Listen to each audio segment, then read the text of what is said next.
নোয়াখালীর চৌমুহনীতে যুবকে কুপিয়ে ও পিটিয়ে হত্যা। নিজস্ব প্রতিবেদক নোয়াখালী। নোয়াখালীর বেগমগঞ্জে প্রকাশ্যে মধ্যযুগীয় কায়দায় ফখরুল ইসলাম মঞ্জু ওরফে বলি নামে এক যুবককে পিটিয়ে কুপিয়ে হত্যা করেছে এলাকায় নির্যাতিত নারী পুরুষ। পুলিশ বলছে নিহত যুবক একাধিক মামলার আসামি। তার বিরুদ্ধে সন্ত্রাসী কর্মকাণ্ডের অভিযোগ রয়েছে। সোমবার সকাল 7:30টার দিকে উপজেলার 14 নং হাজিপুর ইউনিয়নের 1 নম্বর ওয়ার্ডের মান্দার বাড়ির দরজায় এই হত্যাকাণ্ডের ঘটনা ঘটে।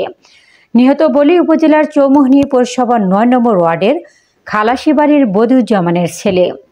নিহতের পরিবার ও স্থানীয় সূত্রে জানা গেছে, সোমবার ভোর 6টার দিকে বলি তার বড় বোন শাহনাজ আক্তার টুম্পার অসুস্থ মেয়েকে দেখতে তাদের বাড়িতে যায়।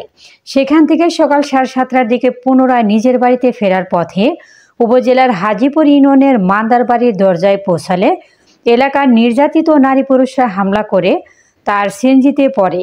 সে সিএনজি থেকে পড়ে গেলে তারা তাকে বেধড়ক পিটিয়ে ও কুপিয়ে হত্যা করে। নিহতের পরিবারের দাবি, পূর্ব শত্রুতার জেরে বলিকে নৃশংসভাবে হত্যা করা হয়েছে। চৌমুহনী বাজারের ব্যবসায়ী স্থানীয় বাসিন্দা আব্দুল মোতালেব দাবি করেন, আজ সকালে তার ছেলে মিজানুর রহমান 20,50,000 টাকা নিয়ে বাড়ি থেকে চৌমুহনী বাজারের উদ্দেশ্যে বের হয়।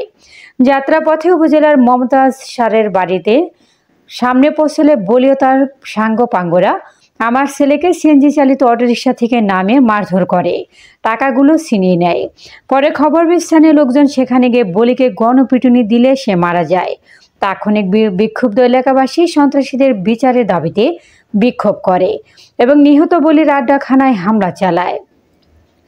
বেগমগঞ্জ থানার ভারপ্রাপ্ত কর্মকর্তা ওসি এম.এ. বারী বলেন, অস্ত্র বিস্ফোরক সহ নিহত বলির বিরুদ্ধে 5 থেকে 7টি মামলা রয়েছে। এলাকায় তার বিভিন্ন সন্ত্রাসী কর্মকাণ্ডের জন্য অসন্তোষ তাকে গণপিটুনি দেওয়া হয়। মরদেহ উদ্ধার করে 250 শয্যা বিশিষ্ট নোয়াখালী জেনারেল হাসপাতালে মর্গে পাঠানো হচ্ছে।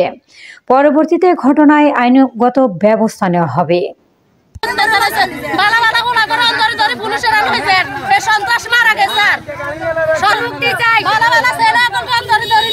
আর কি আছে এদের সাথে, আর কি আছে এদের নাম জানেননি?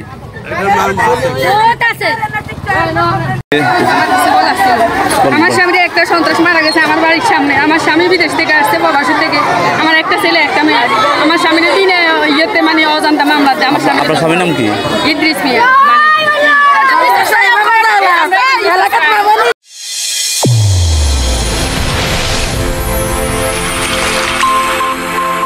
চ্যানেল A1 হৃদয়ের স্পন্দন।